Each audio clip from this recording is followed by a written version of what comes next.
よろしくお願いします。はい、よろしくお願いします。どうですか？絵がありますね。癖ありますね。はいはい、私ヘナ染めを4年前ぐらいに2年間ぐらいヘナをしていて、でその後ちょっと黒いのが嫌で。黒いですね。黒いですよね。めちゃめちゃ黒いです。でバレエヤージュを無理やりしてもらったんですけど、1回目色が抜けなくて、2回目5日後ぐらいにまた入れたんですけど、そしたら髪の毛ボロボロになっちゃって切れちゃったんで、で切ったんですよ、ボブに。その後ちょっとやっぱり長いのがどうしても忘れられなくてエクステつけてたんですけど、それを去年の8月ぐらいに取ってなんですけど、なんかいろいろな美容師さんに行くんですけど、やっぱその話すると染めてもらえなくて、色を変えてもらえなくて。なるほど。で今やってんのはこれはマニキュアですか？あ、違います。この間も白髪染め7月7日に4月7日に1ヶ月弱で、はい、カットとトリートメントと根元。ここはまだヘナですね、多分。バレエヤージュ絶対染まってないですよね、1個。赤くなってないですよね。2回目はなんかすごいことになっちゃって、なんか紫を入れてもらってなんかごまかしてもらったんですけど、鬼滅の刃みたいな。鬼滅の刃みたいな。要は金髪から赤ですよね。煉獄さん。あれ紫の人いませんでした？胡蝶忍ってことですね。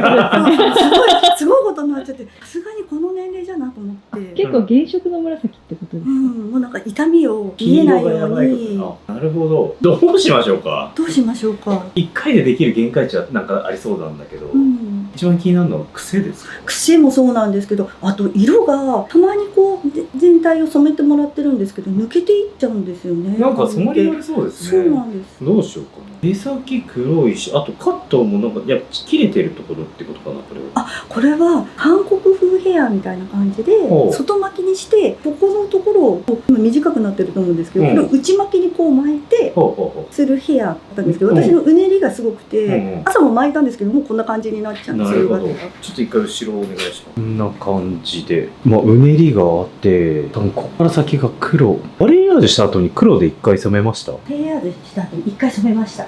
黒染めしましたよね。しました。高難易度です。高難易度ですね。これは。7月7日に行った美容師さんには2年ぐらいかかるから長い目で見てくださいって言われて、2年間かと思って。ですよね。癖も気になるな。癖すごいんです。どうしようかな。癖と黒染め。お揃いですね。お揃いじゃない。いや、ちょっと待って。お揃いぐらい本当に。お揃いですね。なるほどね。2年ぐらいかかるって言った美容師さん、なかなかその通りですね。ただ癖を伸ばしちゃった方がいいですかね。癖は伸ばしたいです。なんか今すごいことになってて。ただこの毛先ちょっと調べましょう。はい、じゃあいきます。濡らして体力を見ようかなと思います。よいしょ。これじゃダメだな。はい、これ熱湯じゃないか、なんていうの？お湯の熱い。なんて言えばいいの？お湯じゃないですか。お湯です。蛇口のお湯の映すなよ。お湯じゃない。お湯だ。お湯っちゃお湯だね。熱くないと髪の毛浸透しないんで、ちょっと一回。よし。僕これ結構平気な感じ言ってますけど、すっげえ熱いですよ、このお湯。ああ、そうですか。大丈夫ですか？どうですか？大丈夫。やめて、俺が嘘ついてる。めっちゃ熱いの想像してるから、でもそれはおい映すな。思ったより水弾くね。なんか具合に結構弾力あるか。ストレートはいけそうですね。なんでこのうねりは取りつつ、宿毛矯正したのが1年半ぐらい前ですかね、これは。年末です。年末。あれ、半年前。半年前。はい。多分酸性ストレートをかけてる。伸び甘かったですか？でもその時はかかってますよ。癖戻ったのかな、ちょっと。確かにここだから半年の伸びじゃないですね。でもそうですね。OK。じゃあしっかりとまず伸ばして、黒いですね、毛先が。そうなんですよね。この透明感のある永田さんの得意なところで頑張っていただきたいんですけど。宿毛矯正とブリーチが併用できないんですよね。そうなんですよ。ちかでいく感じで、ブリーチで色を明るくすること自体はできるっちゃできるんですけど、そうするとうねりは残る。じゃあうねりかなの方が綺麗には見えると思います。前回染めたとこの美容師さん曰くの、ちょっと数年コースでいいかなと思いますよ。絶対綺麗になるんで。ブリーチして宿毛矯正してっていうのはちょっとね、明るくするのは全然できるんですよ。黒染めを岩崎の動画見てもらったら分かる通り。ただ癖は取れないです。岩崎に今宿毛矯正もしてほしいって言われて、バカって言ってます。なんで癖伸ばして韓国風外羽根がうまい具合にできるようにしましょう。はい、お願いします。じゃあ準備します。はい。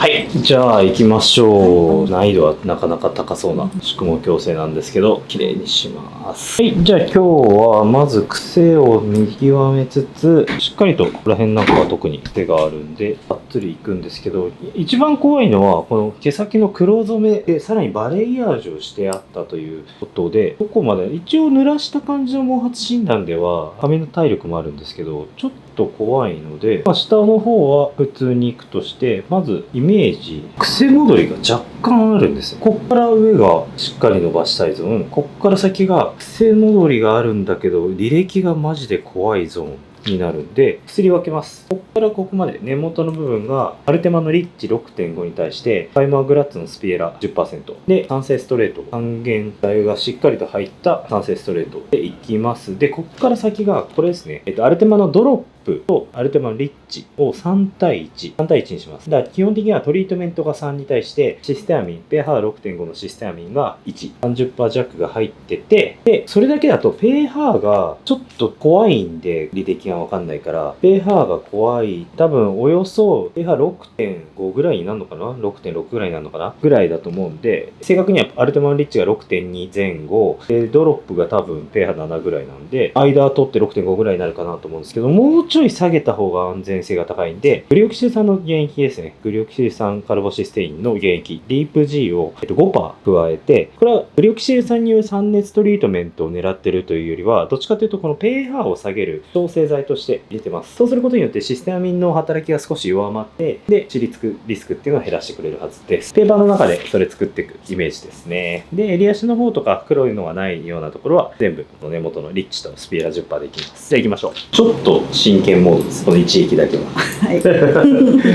根元 GMT 混ぜたいけど、ちょっと、いや、リスクが高すぎる。やめよう。ちょっと癖も残るかも。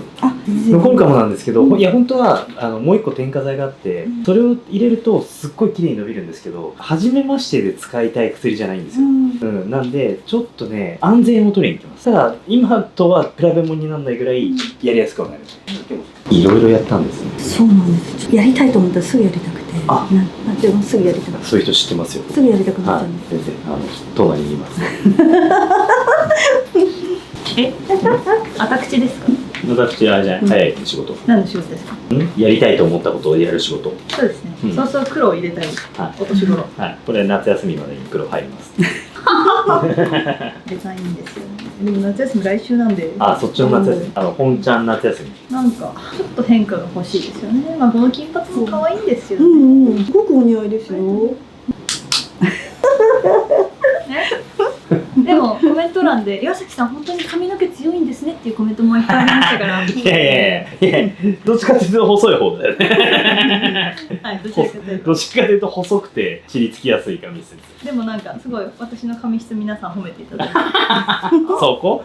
皆さん見るとこが違う。なんかコメント欄は私の味方がいっぱいと。しげぞうします？最近の動画って見てないですかね。最近その新喜劇の話をして、すごい面白い人がいるんですってすごい言うんだけど、僕もモデルさんもポッカーンだったんですよ。でも私の味方はコメント欄にいると思う。そうそう。すごいで、コ力説メント欄に、味方くださいみたいな感じで言ったら、うんすごいみんな、その、新喜劇の重蔵さんって人を、いや私もわかんないでわかんないす。多分関東の人はあんまりわかんないんだろうなって感じですね。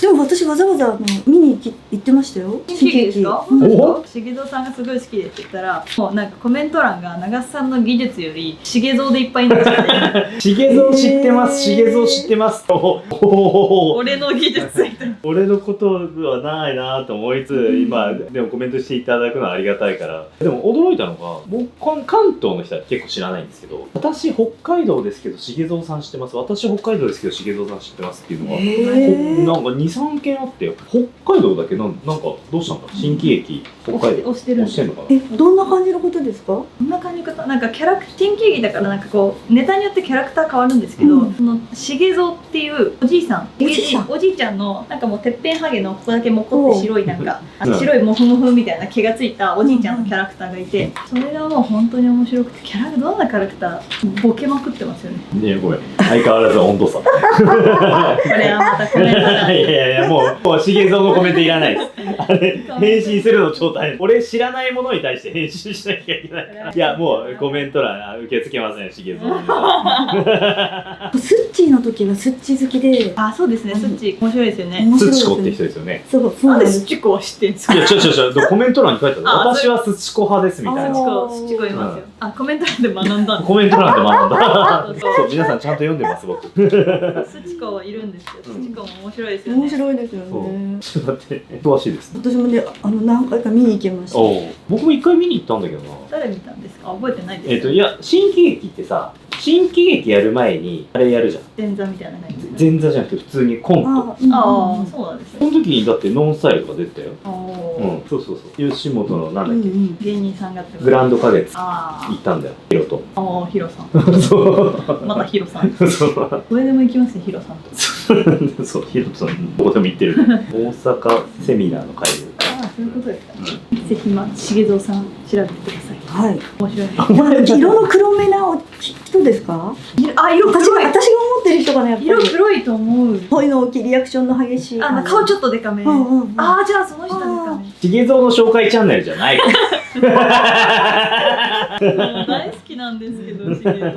じゃあちょっとやめますね。よいしょ。さあ、これで15分でチェックします。チェック最大20までいく。うん。じゃあ15分。はいお待ちください。さあ、15分経過です。一回見てみましょう。よし。まあ、酸性なんで、軟化はしないんですけど、ちょっとこう、ぎゅーっと薬取ると、まあ、ちょっとくたっとなってるんで、いいかな。思ったより毛先もいけるんで、もちろんこれ、癖がもうちょい残りそうなんで、ここにインフォームをつけて、浸透促進しつつ、毛先の方にピーラーの還元剤がちょっといけばいいかなと思うんで、トータル20分っていう感じでいこうかなと思います。ちょっと長めに置きます。本当だったら、先ほどちょっと話にもあった GMT を入れるぐらいの癖なんですけど、ちょっと毛先の方のやつが怖いんで、GMT、極度のダメージ網には結構暴れる習性があるので、できれば今日は使いたくなかったっていう感じですかね。はい、全部外したんで、全体にインフォームつけますね。浸透促進する効果と、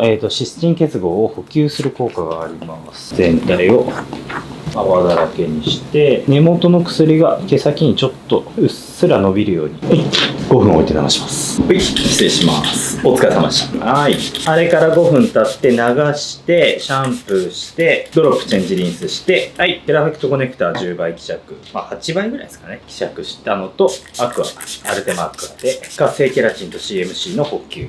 もうストレートですね。いや、まだ、でも乾かすと。なんか久しぶりな感じ。久々な感じ。まあ、濡れてるからっていうのもあるんですけど。ドロップと、要はかなり油分をしっかりと入れた状態、CMC とか栄養素を入れた状態でドライしたいんで、さらにノットのミスト。ここでもうレブリン酸が入っちゃいます。レブリン酸とリピジュアが入っちゃいます。で、もみあげとかしっかり、ちりつきやすいところや保護剤がしっかり入るように、襟足もですね。はい。で、リンクオイル、シクロペンタキロシ酸。ちょっと違うかもしれない。まあ大体そういうやつ。はい。リンクオイルに PPT02。よし。なんつっても毛先ブリーチ黒染めが多分2、3回ずつ入ってるっていうちょっと怖い出来なんで、しっかりと綺麗にして、はい。これで乾かします。はい、乾かし終わりました。今こんな感じですね。ハンドブローである程度癖はもう取れたんじゃないでしょうか。結構しっかり還元してきてたみたいで、かなりアイロン期待持てます。じゃあこの後アイロンなんですけども、ちょっとアイロン酸性の宿毛矯正なんでしっかりと熱置きっていう形でいきます。一回やっちゃいましょう。こうやってここに大きい癖がありつつ、でここに緩い癖が残って、最後ここですね。ほんのちょっとシステアミンで微還元させてるところがあるんで、アイロンの温度は200度にしてます。通常より高温でしっかりと熱を置きします。でツインブラシでちゃんと伸ばしたら、はい、ゆっくり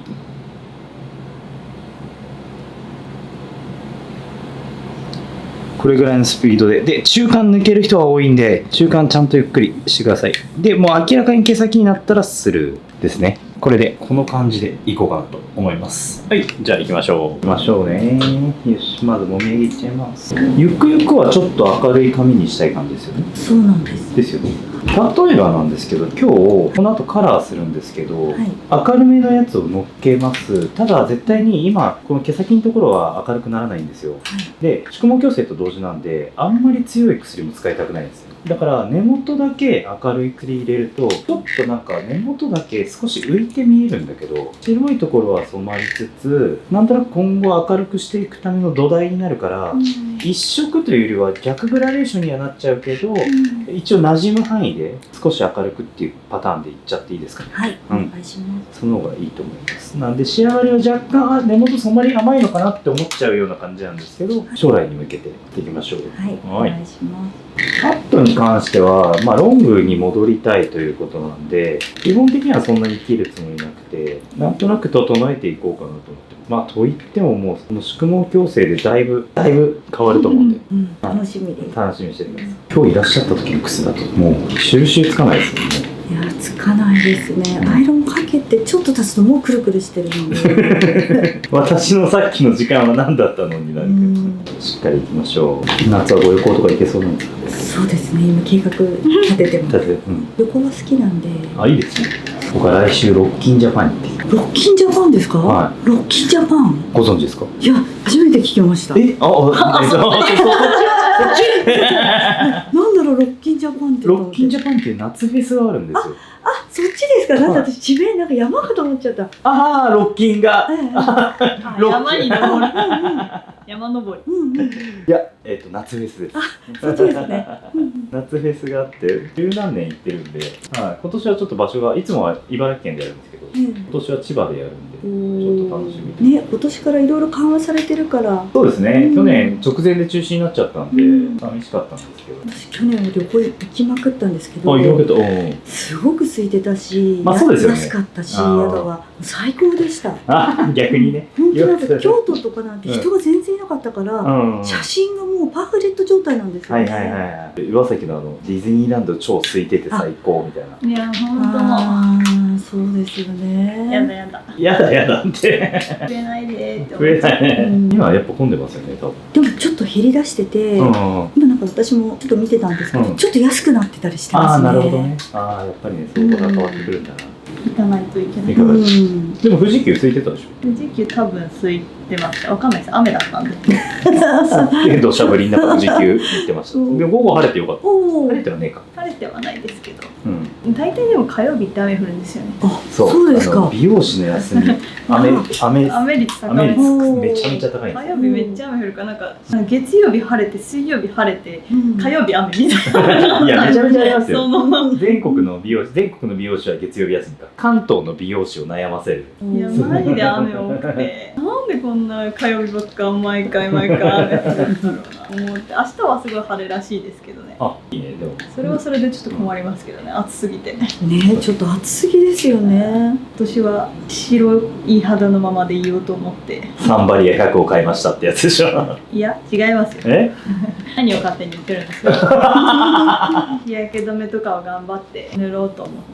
今日こんなカンカン照りで塗ってないでしょ？で基本営業外出ないじゃないですか。思ったら予想外に移動が暑すぎた。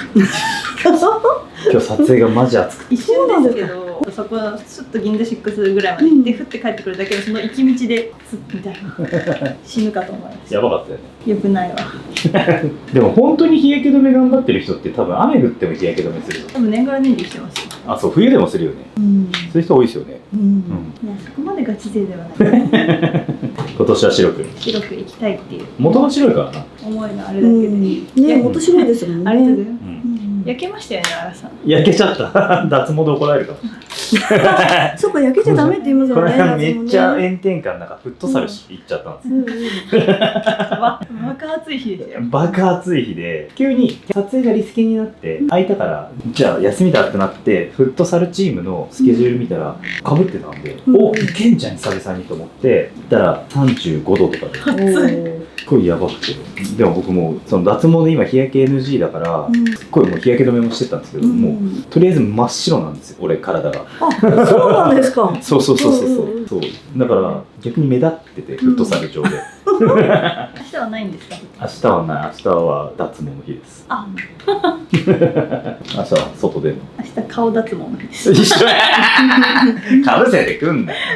いや、いつも私休みの日に脱毛行くんですけど、うんなんか長さんがそこにかぶせてきてから真似されたって。真似された。よし。ではカラー剤作ってきますはい、ね。お願いします。はい。だからうち全然息子と年が近いんですよ。あ、そうなんですか。うん、さんはうち21と18の息子なんですけど。あそうなんですね。うん、ちょっと近めぐらいです。うん、近いですよね。私よりは全然近い。今年26なんで。おー、いいですね。若い時って体力があるからね。ありますか？私結構ないですよ、体力。多分なんだろう、老いを感じるというか、だんだんなんかこうきつくなってくるし、パワーがなくなってくるから。体力あるのかな、どうなんだろう。でもなんかテーマパークとか行って、うん。開園から閉園まで入れるのはまだ体力があるって言われます。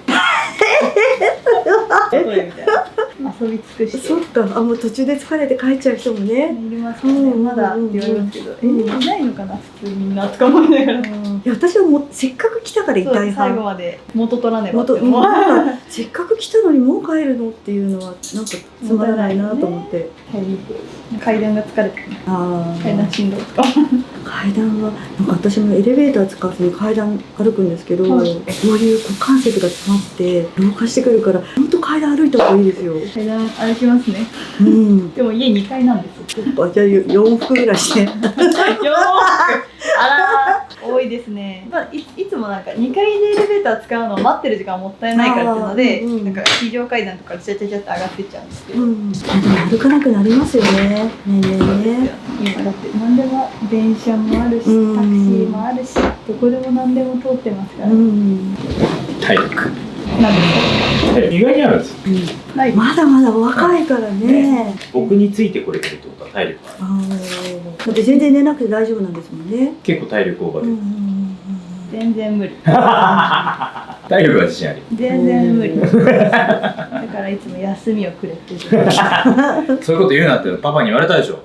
パパだから分かってないからあんまりパパの話題出すとダメなんです。パパなんか見たら LINE が来るようにパパのネタをたまに出す。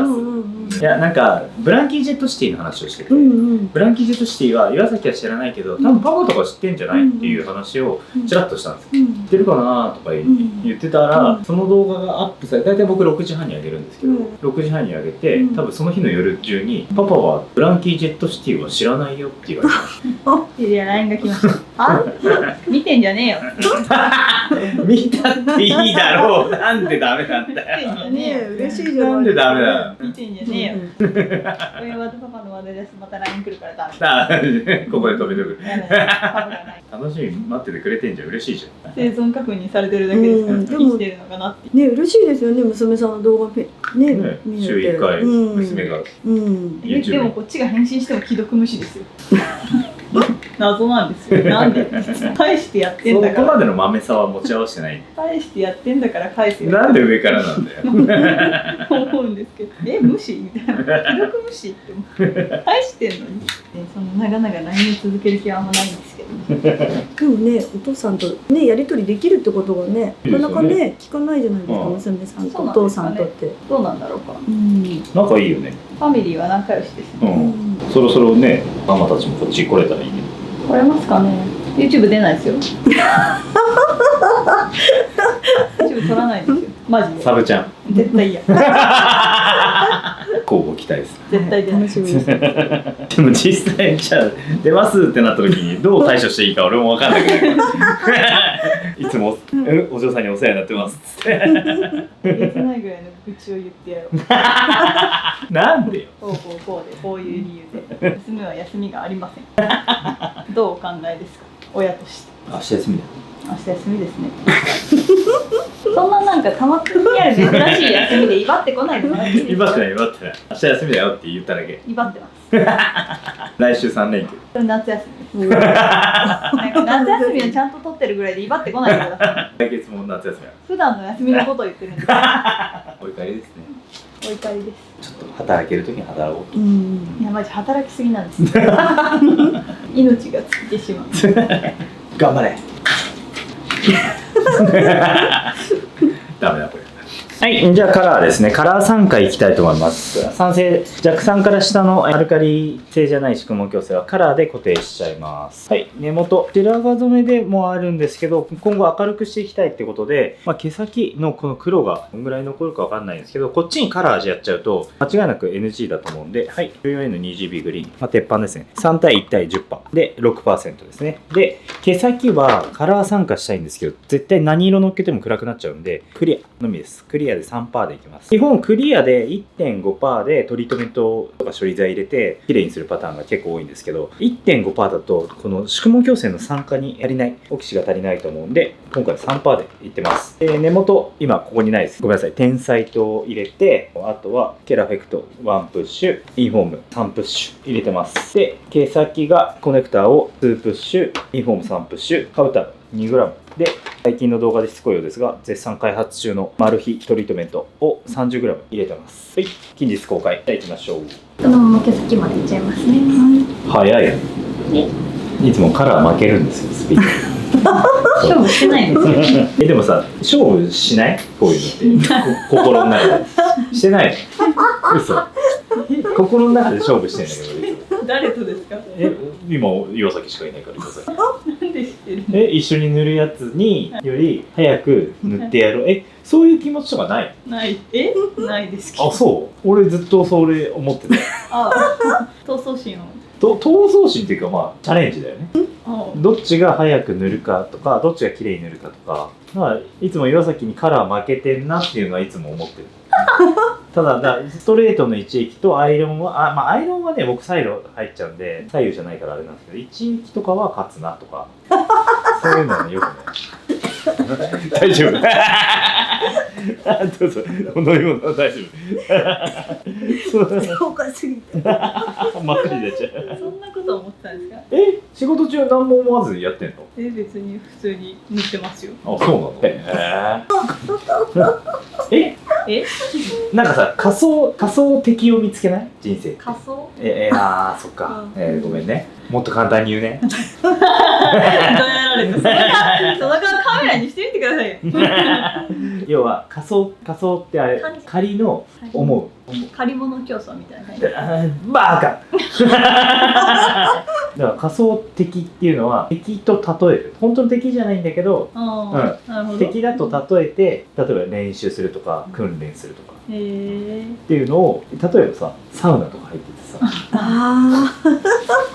自分より前にいた人よりは長くいてやろうって思うわけよ。やっぱり男として生まれたからには。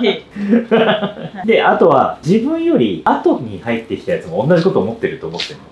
一生出られなくないですか？じゃあだからあれだよ、それを何人もやっちゃいけないんだけど、自分が入ります。まず戦場を見渡すんだよ。戦場を見渡して、はい、もうちょい真剣に聞け。聞いてますって。戦場を見渡すわけですよ。そうしたら仮想の敵がだいたい3人とかいるわけじゃない。先に入ってる人。そう。で、それをまずターゲットとして、その人たちが出るまでは絶対にいてやろうと思うわけです。で、それはいいんだよ。そこは大体勝つわけよ。まあそうですね。そう苦しくなってきますからね。で問題なのは自分の次に入ってきたやつも仮想の敵にするわけそう自分が熱くなってきたなって言ったら扉がギーって開いて来たでそいつもだってどう考えても俺のことを仮想的だと思ってこいつよりは長くいてやろうって思うわけじゃんだからその思いと思いが戦うとやばいわけよ要は向こうは俺より長くいてやろうと思うわけじゃんで俺もそいつより長くいてやろうと思うもう限界を超える戦いでもその向こうも頑張ってたらどうするんですか死にませんそのサウナの中でだからそれが要は限界を超える喜びにつながるわけその後の水風呂っていうやつ結果的にいつも勝つんですか勝つ俺結構ね気持ちは負けないタイプ粘り強いってこと粘り強い興味なよくわからんないや大変だよだからサウナとか公衆浴場系のサウナ行くといっぱい入ってるじゃないですかそうだからまあ普段の人と休み合わないじゃん俺平日休みだからだからそんなに人はいないんだけどいた場合にそう大変なんです何が大変ってあれなんですよサウナでまず仮想敵と戦うじゃないですか水風呂でも同じことやるから何その顔あれ滑ってるなんか気持ちは分かりますけど、結局戦えないから、そんなにいられないしね。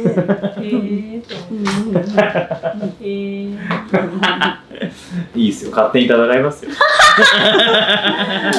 身内でもそれやるんですか身内ってどういうこと言ってるじゃないですかサウナメンツの人たちとテントサウナとかはまた話が変わってくるだって喋ったりしてるから違うんだよ赤の他人と戦い合うっていうね日常にさそういうスパイスが必要じゃないキモくないですかその発言日常にスパイスだってさ出ないとさ平凡にサウナ入って気持ちいいなって終わるでしょプラス戦いに勝ったという勝利の気持ちよさなんですうわ温度差やばこれどっちの味方が多いですかねコメント欄はだって見てる人が女性が多いからサウナに元から興味がないほらなんか興味なさすぎて手痒くなってきちゃったうざもういいわじゃあ時間を置きますはいありがとうございますはいお疲れ様でしたありがとうございますまあしっかりともありましたねじゃあノットのミストつけますレブリン酸とリピジュアでレブリン酸っていうのが髪質改善に使われるトリートメントでリピジュアっていうのがヒアルロン酸の2倍の保湿ですこちらが十分に配合されてるんで毎日使い続けるとどんどん髪が良くなるってやつですねトレードにすごいなりましたただ若干弱いです最初に言った通り毛先がどんな状況か分かんないんでまずは知りつかない設定でやらせてもらいましたでもある程度ご自身で乾かす時も楽にはなるかなと思います、じゃあリンクのオイルつけてちょっと PPT02 を混ぜます毛先のちょっと弱ってる部分ブリーチとヘナとあと黒染めが効いてる部分にちょっと PPT02 っていうのは酸性の引き締め効果のあるトリートメントでビビりもを治したりするんですねこれもちょっとでいいんで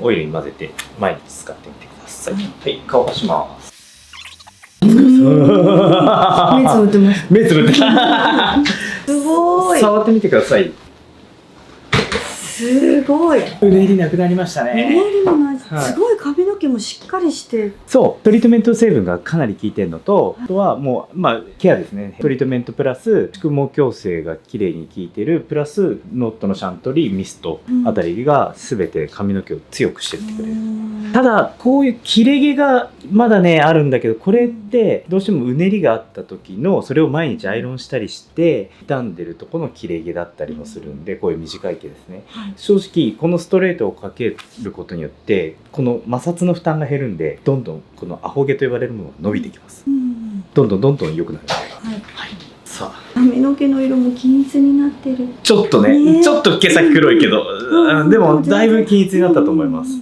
で少し明るめ、根元ちょっと明るくしてあるんです周りの人があれおかしくねって思わない範囲で根元の髪の毛の明るさを明るくしてあるんでバッチリじゃないですかねということで、ちょっとドライカットして韓国風のくびれを作りつつって感じですかね表面のレイヤーはすごいしっかり入ってるんでこの緑の重いとこだけ取りましょうはいじゃあカット解説いきますと言ってもほとんどカットしないですモデルさんロングにしていきたいってことなんでアウトラインは絶対切れないで今この表面のこのレレイヤーが入ってるんだけど、この内側の重いとこだけ取りましょう。もう本当に伸ばしてるという人に長さを切る行為は NG なんで、しっかりと量を取る。ただ量も取りすぎない。量を取りすぎると伸びなくなるんで、ちゃんとこのミドルの重たいところを少し取ってあげるぐらいでいいかなと思います。もう全部スライドカットで、こう短い毛が出てる人にすきばさみは使いません。バッチリじゃないですかね。よし、ちょっとここは重いかな。もう重いとこをささっとやってあげる。もうこれだけでいいんです。無駄な手数をかけない。ちょっと前に日産 TV の日産の動画で、僕の動画何選みたいな、3選みたいなやつやった時に、一番無駄なことをするのはダメだよねっていう話を日産としたんですけど、そうなんです。求められてないことはしない方がいいですね。っていう感じで、前髪ちょっと整えましょう。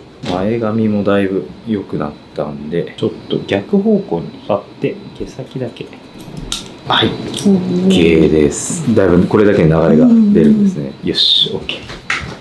では、ストレートアイロンを入れていきます。ストレートアイロンを入れることによって、僕が今開発しているトリートメントがすごいさらに浸透して、で、さらにツヤ感っていうのはもっとワンランク上になりますんで、いきましょう。で、今日はカットを生かすために、下は外羽根いきます。ただ、上はストレートの内巻きでいいと思うんで、下の外羽根部分はアイロン部分を残しつつ、ちゃんとグリオキシル酸の意味抜け結合を作っていきます。でゆっくりですね。しっかりと水分が抜けるようにゆっくりやって、中間ぐらいで、まず下は、毛先はパールアイロンでいきたいかなと思ってます。はい、まず意味の結合を作るアイロンが終わりました。そしたら、デンソイルつけて、外羽根作っていきましょう。バーッと毛先につけて、挟んで、これもゆっくりですね。通常時はゆっくりやんなくていいんですけど、意味の結合を作っていきたいんで、ゆっくりいきましょう。表面は内巻き。OK。大変お疲れ様でした。これ外します。でオイルの前髪についてないんで。おおすごい。すごい。いただきました。ありがとうございます。全然違くないですか？全然違いますよ。よいしょ。これでちょっと細かいところをここら辺は華やかにしながらも、さあツヤ感、カラーリング、毛先の具合、重いところを取った。でしっかり切り巻いた。おーすごい。バッチリじゃないですかね。ありがとうございます。まだ毛先は黒いですよ。うん黒いからここら辺の毛流れっていうのが若干見えないんですよね。これが見えてくると結構完成かなと思うんで、ある程度髪のコンディション整ってきたらホームケア続けてもらって、ハイライトをまず入れてもいいかもしれないですね。ハイライトだったら最悪ちぎれてもいいっていうパターンで。そうすることによって毛流れが出てくると、さらにこの根元の親和性が出てくるかなと思いますので、だいぶ例になりました。はい、ありがとうございました。いやー、変わりましたね。本当に。すごい。バッチリ。手触りも違いますね。全然違います。はい、お疲れ様でした。ありがとうございました。はい、ありがとうございました。いい感じに手が取れました。いやー、なかなか難易度高かったですね。頑張りましょう、今後も。はい、ありがとうございます。よろしくお願いします。バッチリな外羽になりました。はいはい、そんな感じで、じゃあ今日は酸性の宿毛矯正でリスクの一番少ない宿毛矯正、履歴がわからない状態でも、傷つくことなくある程度綺麗に伸ばすことができる。ある程度じゃないですね。結構いい合格点までいったんじゃないかなと思うのと、あとは離島のカラーを使ったダメージを少なくしたカラーっていうのと、あとは開発中のトリートメントを使ったツヤ感カラー。できれば毛先の染めが取れたら透明感カラーに変更していけばいいかなと思うんで、今後もしっかりと綺麗な感じで入れればいいなと思います。じゃあありがとうございました。はい、こちらこそありがとうございました。お疲れ様でした。以上です。はい、ありがとうございました。ありがとうございます。いやー、よかった。すごいですね。全然いい感じですよね。ねえ。バッチリでした。もうすぐ品が出ました。間違いない。ね、なんてやばかった。ありがとうございました。ありがとうございました。はい。お疲れ様でした。今日も一日お疲れ様でした。はい、ネイル。今回のネイルは有馬さんじゃないです。さらしてくれる。好評。はい。ちょっと待って、顔隠してくんない。あ、いいじゃん、いいじゃん。黒なんで足のフットと合いますね。お、4、5年言われ続けてやっとやったフットネイル。誰に言われたの？ちょっとなんか誰かに言われた気がして、4、5年ぐらいずっと言われてて、フットネイルやれフットネイルやれみたいな、ほんとしつこくて。いやマジで結構サンダルとか入ってくる時多いんですよ。こうやってちゃんとメイクとかバッチリじゃないですか。バッチリで爪とかもすごいこだわってるし、ピアスとかもめっちゃやってるし、すごいもうすっぴんで外出歩かないみたいな、すごいちゃんとした子なのに、足の爪だけ 4,5 年ずっとガッサガサだったんです。いや、よくもまあ飽きずに4、5年も言い続けましたよね。いやだってお前のもったいないポイントナンバーワンだった。足の爪がガサガサ。あれ、学生時代やってない。やってる、何もしてない。ちゃんとやりました。なのにサンダルを履くっていう。世の女性の敵ですよ、それは。じゃあ世の女性今結構足やってる人やっ多いと思う。てない人もいますって。いるかな。やりましたからもう。はい。足見えてないけど、ほら。見えてないけど。じゃあなんでほらって言ったの。まあいいや、そんな感じで、はい、また次回の動画でお会いしましょう。